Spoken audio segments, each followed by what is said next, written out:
السلام عليكم، مرحبا بكم معايا في قناة ام لقمان شانيل. مبروك عواشركم، عيد مبارك سعيد يدخل عليكم بالصحيحه والسلامه وفاش كتمناو ان شاء الله. اليوم غادي نحضر معكم حلويات العيد. غنبداو باول شكل هذا ديال الزليجه. غادي نصوبوها بواحد الطريقه اللي سهله بالنسبه للمبتدئات باش كتجي تقطيعه مقاده وكتجي متوله. هنا عندي هاد ليمون ديال السيليكون فيهم هاد المعين هكا بهاد الرشمه.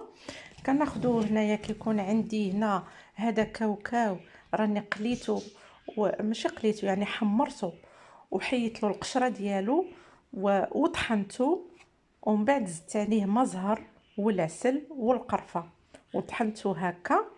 وعندنا هنايا هنا الكاسرونه فيها الماء طايب. درت فيها كاس فيه يعني الجهد اللي غادي يكفيني ديال الشوكولاته البيضاء وكذلك الشوكولاته السوداء، وخليتها فوق حمام مريم. وواخا ضفيت عليها البوطه بعد ما داب لي الشوكولات، خليتها في الماء طايب وغادي نبدا معكم. غادي ندير اول حاجه، غادي ندير الشوكولاته البيضاء، غادي نديرها هكا في المول يعني خطوط، ومني غادي تجمد غندير عليها الشوكولاته السوداء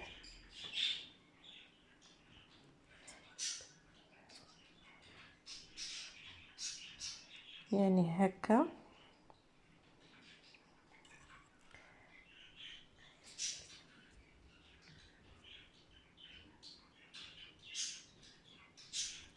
يعني كتزوقوا صافي كما جاتكم. المهم حنا بغينا الوجه يكون فيه الشوكولات الاسود وفوق منه الشوكولات الابيض، يكون خطوط ولا عشوائيه نتوما، ولا نقاط، ولا يعني كل واحد وكيفاش يتفنن. وحتى كيجمد عاد كنديروا فوق منه الشوكولات الاسود.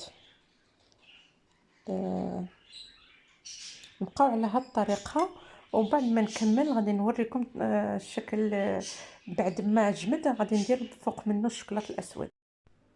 هانتوما كتشوفوا كما عمرت هاد الحفيرات كلهم بالشوكولات الابيض وخليته شويه في الثلاجه حتى جمد.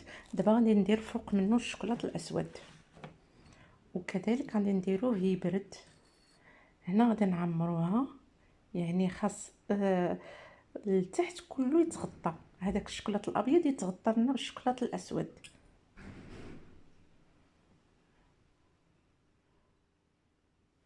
شوف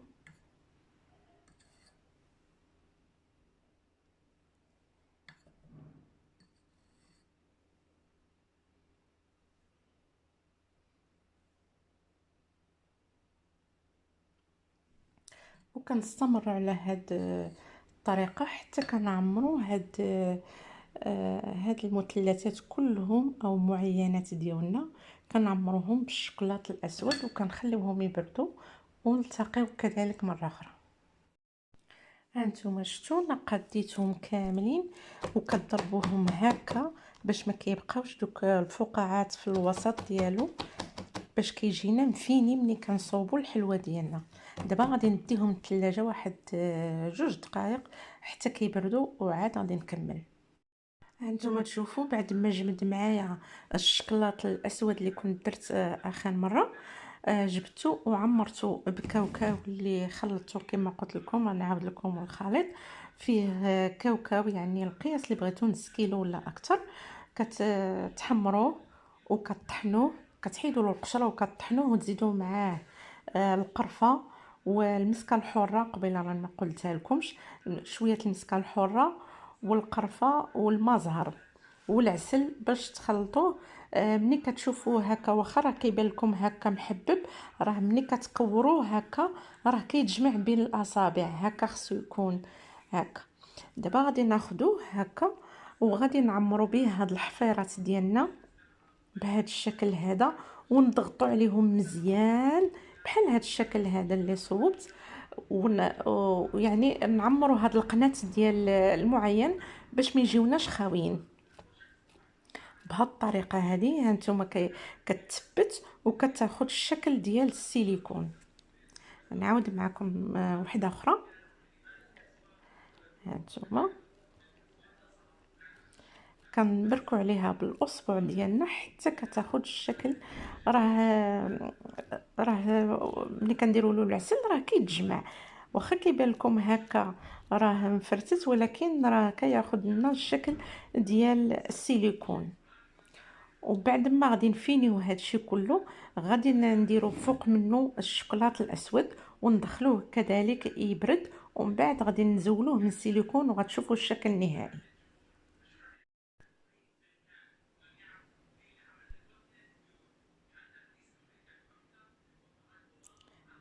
كنعمروا سميتهم بالشوكولاط كما كيبان حداكم، كنقادوه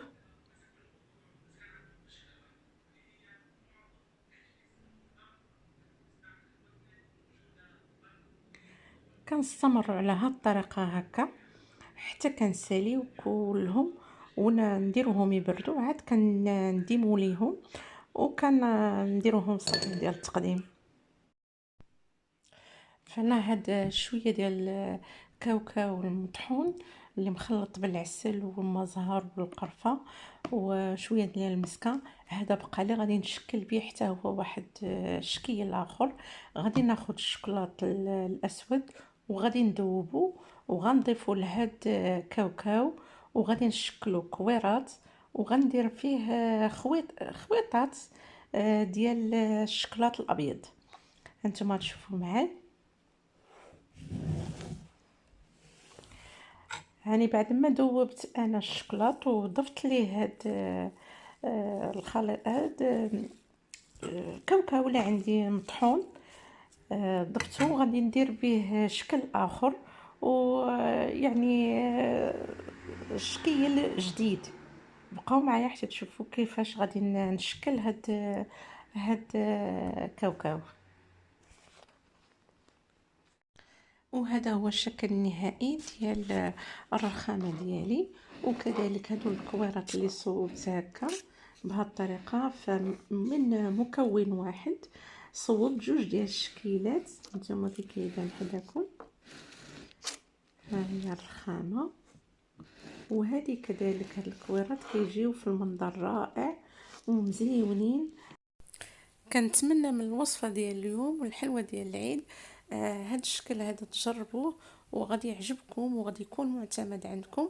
فراها الطريقه سهله والمنظر زوين وكذلك المذاق لا يعلى عليه.